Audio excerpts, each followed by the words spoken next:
옛날 옛적 어느 작은 마을에 건강에 대한 관심이 많은 한 남자가 살고 있었다. 그의 이름은 정철수였고 그는 항상 어떻게 하면 더 건강한 삶을 살 수 있을지 고민했다. 어느 날 철수는 건강 보조식품이 건강을 지키는데 큰 도움이 된다는 광고를 접하게 되었다. 광고는 다양한 비타민과 미네랄, 천연 성분이 들어있는 보조식품들이 피로 회복부터 면역력 강화, 심지어 노화 방지까지 가능하게 한다고 주장했다.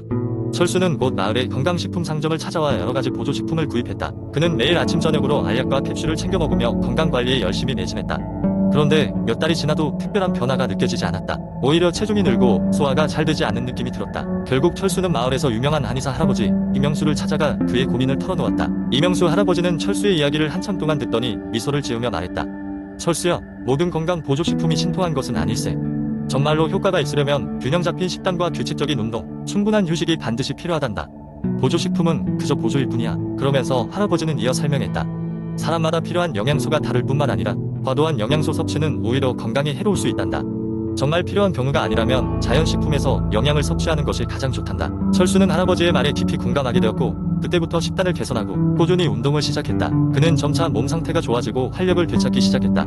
철수는 자신이 남의 말에 쉽게 넘어갔음을 반성하며 주변 이웃들에게도 무조건적인 건강 보조식품 복용의 위험성을 알려주기로 결정했다. 이후 마을 사람들은 의사나 영양 전문가와 상담하여 각자에게 적합한 건강관리 방법을 찾기 시작했다. 보조식품보다는 식단과 생활습관을 개선하는 것이 중요하다는 것을 깨달은 것이다. 철수도 여전히 건강관리에 있으며 자연, 식품과 생활습관 개선을 중심으로 건강한 삶을 살아가고 있다. 이 이야기는 건강 보조식품이 만병통치약이 아니라는 것을 일깨워주며 균형 잡힌 삶이야말로 진정한 건강의 비결임을 말해준다. 두 번째 이야기. 이번 이야기는 스트레스를 줄이기 위한 명상 기법에 관한 이야기입니다. 현대 사회에서 스트레스는 빠질 수 없는 요소가 되었지만 명상을 통해 이를 극복하고자 했던 한 남자의 이야기를 들려드리겠습니다. 어느 작은 마을에 사는 강민은 늘 세상에 치여 살아가는 평범한 회사원이었다. 매일 반복되는 일상과 끝없는 업무 스트레스에 지쳐가던 그는 어느 날 유튜브에서 마음을 편안하게 해주는 명상 음악을 우연히 듣게 되었다. 그 음악은 그의 마음속 깊은 곳을 어루만져 주었고 이를 계기로 명상에 대해 알아보기로 결심했다. 누구에게는 무의미할지도 모를 이 결심은 강민의 인생을 바꾸는 계기가 되었다. 그는 평소에는 잘 찾지 않았던 도서관을 방문해 명상과 관련된 다양한 책들을 빌려오기 시작했다. 먼저 기초적인 명상의 방법부터 이해하기로 했다. 그는 우선 제일 기초적인 호흡 명상을 시작했다. 조용한 방 한가운데 앉아 눈을 감고 깊고 천천히 숨을 쉬면서 자신의 호흡에 집중했다. 호흡에만 집중하는 단순한 방법이었지만 10분을 채 넘기지 못한 첫날이었다. 하지만 강민은 포기하지 않았다. 매일 조금씩 시간을 늘려가며 호흡 명상에 익숙해져가면서 그는 일상 속 스트레스를 점차 줄여나갈 수 있었다. 이후 강민은 마음챙김 명상으로 넘어가기로 했다. 마음챙김은 현재의 순간에 주의를 기울이는 명상 방법으로 불안이나 걱정에 시달릴 때 굉장히 효과적이라고 한다.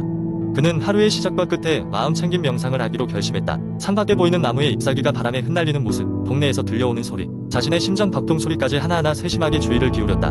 명상이 생활의 일부분이 되면서 강민은 자신도 모르는 사이에 많은 변화가 찾아온 것을 깨달았다. 일상 속에서 쉽게 화를 내거나 짜증을 부리기보다 한발 물러서서 상황을 바라볼 수 있는 여유가 생긴 것이다. 또한 밤에 잠이 오지 않을 때 듣던 백색 소음 대신 명상 음악이나 녹음된 가이딩 명상 목소리가 그의 고단했던 하루를 마무리 짓는 데 큰 도움이 되었다. 그는 주변 사람들에게도 명상의 여러 이점을 전파하기 시작했다. 회사 동료들에게 점심시간에 잠깐씩 명상을 같이 해보자고 제안했고 긍정적인 반응을 얻어 아예 작은 명상 모임까지 만들게 되었다. 그 모임의 이름은 내 생각 쉼터였다. 몇 주 후 강민의 오랜 친구가 그에게 찾아와 말했다. 너를 보니 나도 명상을 시작하고 싶어졌어. 친구가 말했고 강민은 그가 어떻게 명상을 시작할 수 있을지 기초적인 안내를 해주었다. 결국 이 작은 시작은 강민과 그의 주변 사람들이 스트레스에서 해방되고자 더 건강한 삶을 사는데 큰 기여를 하게 되었다. 그러던 어느 날 강민은 마음속으로 이런 말을 되새겼다. 명상은 단순히 스트레스를 줄이는 것을 넘어서 나 자신을 더 잘 이해하고 더 나은 사람이 될 수 있도록 도와주는 길이었다. 그는 이 깨달음을 다시 한번 명상 모임에서 공유하며 작은 시작이 이런 커다란 변화를 가져올 수 있다는 것에 감사를 느꼈다. 이야기의 끝에서 독자들에게도 조심스레 제안하고 싶다. 명상을 통해 마음의 평화를 찾고 삶의 질을 높이는 경이로운 여정을 시작해보는 것은 어떨까요? 세 번째 이야기. 현대 사회에서 스트레스는 많은 사람들에게 일상적인 부분이 되어버렸다. 그러나 이 스트레스가 가져오는 부정적인 영향은 결코 무시할 수 없다. 비슷한 문제를 겪고 있던 나는 우연히 혁신적인 명상 기법에 대해 알게 되었고 이를 실천하면서 삶이 어떻게 변화했는지를 공유하고자 한다. 회사의 중간 관리자였던 나는 매일 시달리는 마감일과 냉혹한 숫자들의 압박으로 인해 상당한 스트레스를 받고 있었다. 그러던 어느 날 지쳐 보이는 나를 안쓰럽게 여긴 동료가 한 가지 명상 기법을 추천해 주었다.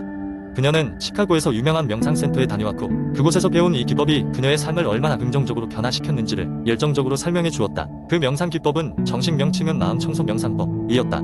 전통적인 명상법에서는 주로 호흡에 집중하거나 특정한 이미지에 몰입하는 것이 일반적이지만 이 기법은 그보다 더 적극적으로 마음속의 쓰레기를 걸러내는 것을 목표로 했다. 퇴근 후 집에 돌아와 지친 몸을 침대에 눕히면서 하루 종일 쌓인 스트레스를 떠올렸다. 그동안 쌓여있던 감정의 찌꺼기들을 하나하나 꺼내보고 자유롭게 떠나보내는 것이 이 기법의 핵심이었다.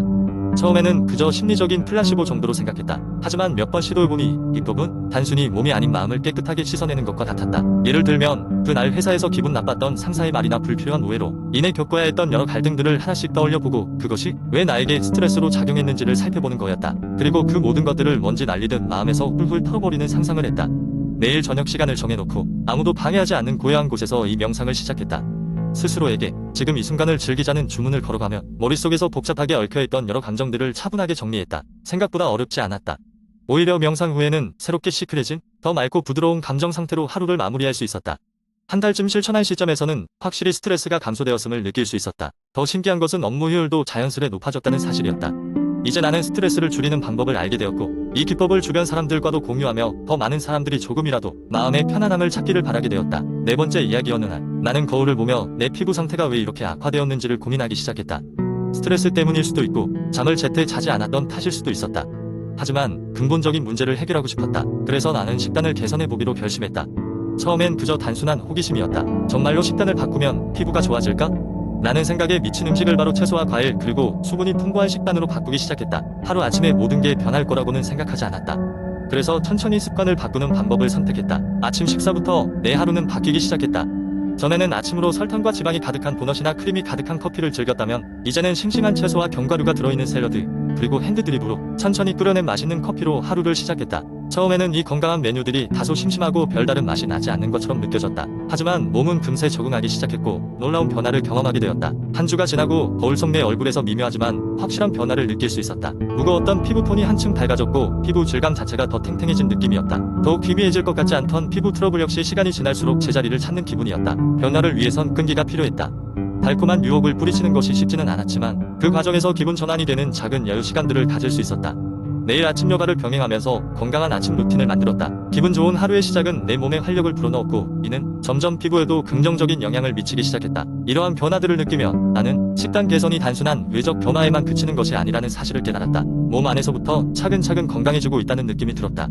더 이상 피부 개선에 관한 이야기는 내게 허상이나 과장이 아니었다. 실제로 식단 개선은 나의 피부를 그리고 전반적인 삶의 질을 향상시켰다. 결과적으로 식단 개선은 단순히 피부 보존에 그치는 것이 아닐 수도 있다. 마음 건강 또한 함께 향상되어 더 나은 삶의 면면이 하나씩 자리 잡아가는 것이다. 이제 나는 더 나은 음식을 선택하는 것이 단순한 선택이 아니라 나의 신체와 정신을 위한 투자라는 것을 확신하게 되었다. 그리고 이러한 변화는 그저 영원한 타임머신처럼 작용하여 내게 자신감을 불어넣어 주었다.